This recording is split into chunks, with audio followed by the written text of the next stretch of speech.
जय श्री कृष्णा। राधे राधे।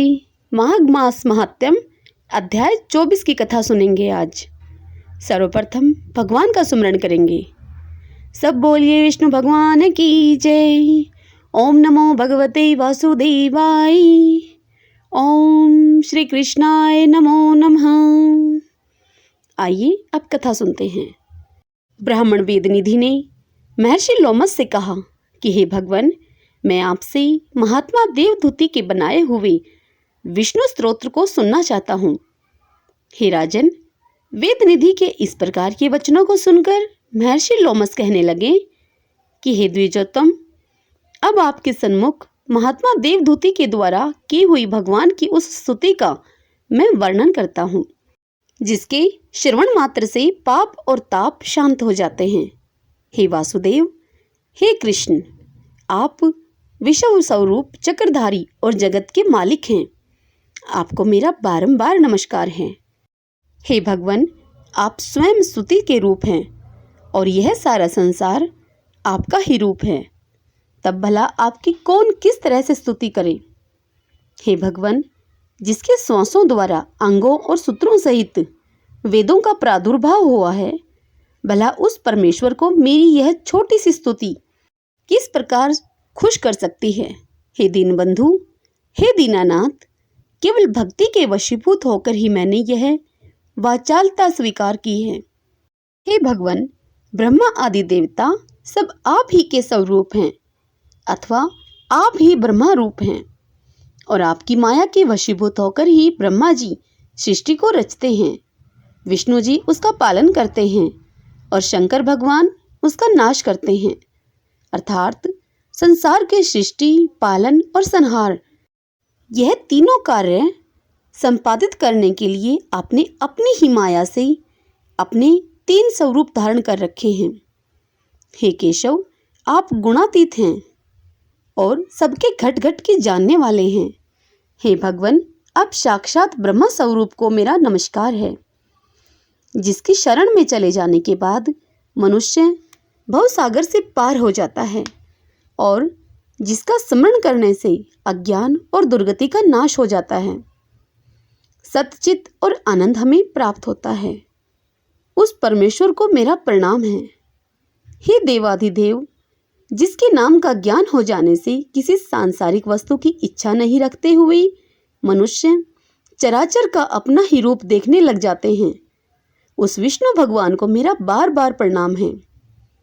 हे जगन्नाथ, देवताओं की स्तुति सुनकर धर्म की रक्षा के लिए जिस भगवान ने दशा अवतार धारण किया है, वह हम पर सदा खुश हों, जो ब्रह्मादि से लेकर चींटी तक सब प्राणियों के दिल में विराजमान होते हुए सब चराचर जीवों के स्तंभ रूप हैं।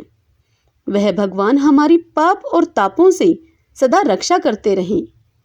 हे शरणागत पालक, जो आकाश की तरह सारे ब्रह्मांड में व्याप्त है, जो शून्य मूर्तिधारी है, जो सदैव हृदय आकाश में व्याप्त रहता है, जिसके प्रकार और प्रमोद के वशीभूत होकर माया जगत की रचना करते हैं।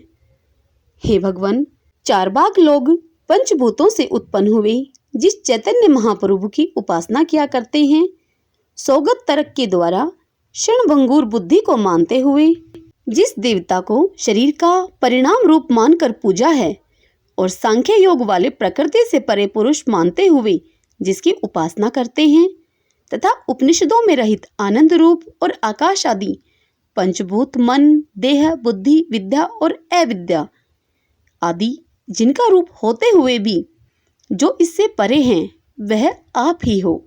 हे भगवान, आपकी शरण में आया हुआ मनुष्य चाहे जिस भी जाति का हो, वह पापी हो अथवा दुराचारी हो, वह यमदूतों को उसी तरह दिखाई नहीं दिया करता है जिस तरह उल्लुओं को सूर्य। इतना ही आपके भक्तों के दैहिक, दैविक और भौतिक तीनों प्रकार के पाप और कष्ट नष्ट होकर उन्हें सुख और शांति प्राप्त हो जाती है, इसमें संदेह नहीं है। हे दीनानाथ, गुण जाति शरीर के धर्म, इंद्रियों की गति और संग मोह से रहित मुनीश्वर भी जिसका स्पर्श नहीं कर पाते, उस जगदीश को बार बार प्रणाम है। वह हमारी जीवन रूपी नौका को भवसागर से पार करे। हे जगन्नाथ, जिनके भाव से अविद्या का नाश हो, जिनकी ध्यान रूपी अग्नि के उत्पन्न होते ही संसार रूपी बंधन भस्म हो जाता है, जिनके भाव की खंग संदेह रूपी शत्रु का नाश कर देती है और जिनके चरण कमलों का चिंतन चिता को सर्वदा शांत कर दिया करता है, उस भगवान को मेरा बारंबार नमस्कार है। वह हमारी पाप और तापों से सदा रक्षा करता हुआ हमें सुख और सद्गति प्राप्त करे। हे राजन, इतनी कथा सुनाकर महर्षि लोमस कहने लगे, हे ब्राह्मण वेदनिधि, जिस स्तुति से खुश होकर दर्शन देते हुए भगवान विष्णु ने महात्मा देवदूति को अपनी प्रेम पावनी भक्ति प्रदान की थी, यह वही ऊपर कही हुई स्तुति है जो तुम्हें सुनाई गई है। हे विप्रवर, इस प्रार्थना के पाठ से ब्राह्मणों को आत्मविद्या का, क्षत्रियों को ओज का, वैश्यों को धन का और शूद्रों को बड़ाई का लाभ होता है। साथ ही पाप और अमंगलों का उनके नाश हो जाता है।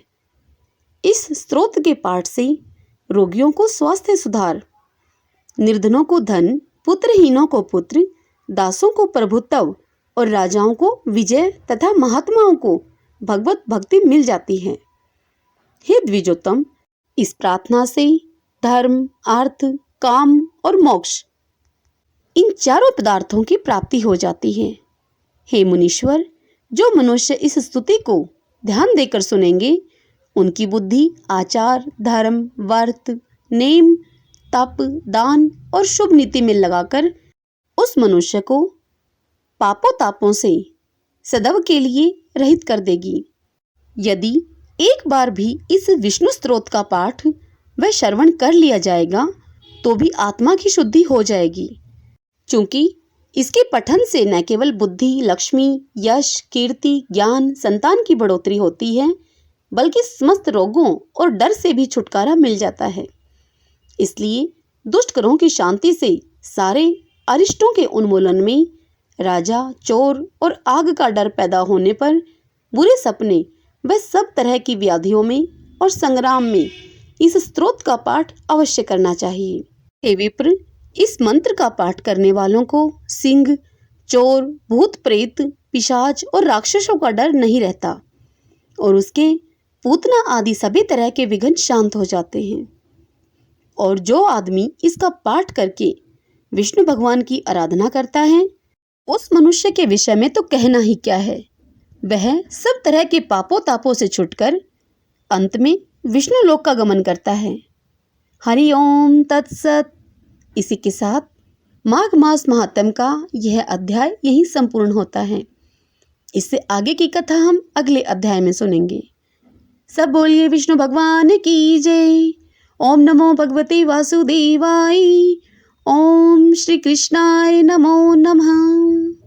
भगतजनों, मेरे द्वारा माघ मास महात्म्य की यह कथा सुनना आपको कैसा लगा, कमेंट बॉक्स में कमेंट करके मुझे आप अवश्य बताएं।